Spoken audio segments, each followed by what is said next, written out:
আশুরা কি? এই ভিডিওতে আমরা এই গুরুত্বপূর্ণ দিনটির সহজ ও শিক্ষণীয় একটি ব্যাখ্যা দেখব। ইসলামী ক্যালেন্ডারের প্রথম মাস হল মুহররম, যা অত্যন্ত সম্মানিত। এই মাসের দশম দিনকে আশুরা বলা হয়, যা ঐতিহাসিক ও ধর্মীয় কারণে গুরুত্বপূর্ণ।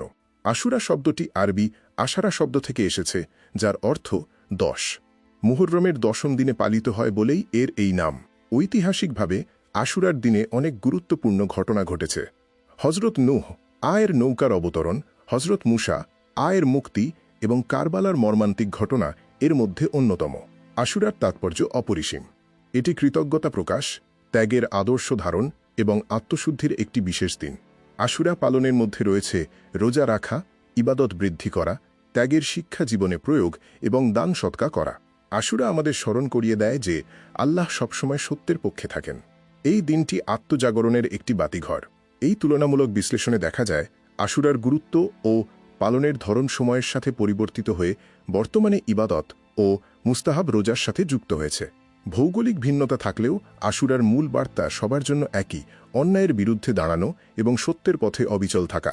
মুসলিম বিশ্বে আশুরা পালনের ক্ষেত্রে ইবাদত ও রোজার উপর সর্বাধিক গুরুত্ব দেওয়া হয়, সেই সাথে ঐতিহাসিক ত্যাগের শিক্ষাকে স্মরণ করা হয়। আশুরার ঐতিহাসিক ঘটনাগুলো থেকে আমরা ধৈর্য, কৃতজ্ঞতা এবং সত্যের পথে অটল থাকার মতো গুরুত্বপূর্ণ নৈতিক গুণাবলী শিখতে পারি।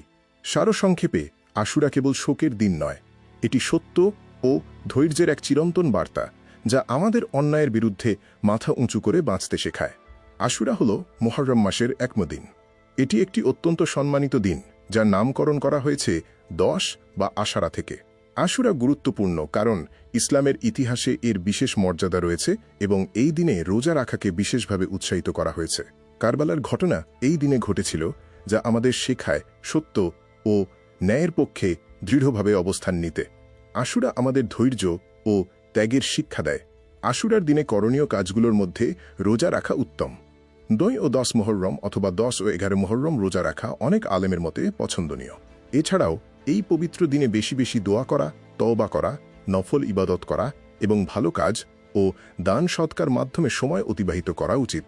সারসংক্ষেপে, আশুরা হল ফজিলতপূর্ণ একটি দিন। রোজা ও ইবাদতের পাশাপাশি কারবালার শিক্ষা থেকে সত্য ও ন্যায়ের পথে অটল থাকার অনুপ্রেরণা গ্রহণ করাই আমাদের কাম্য।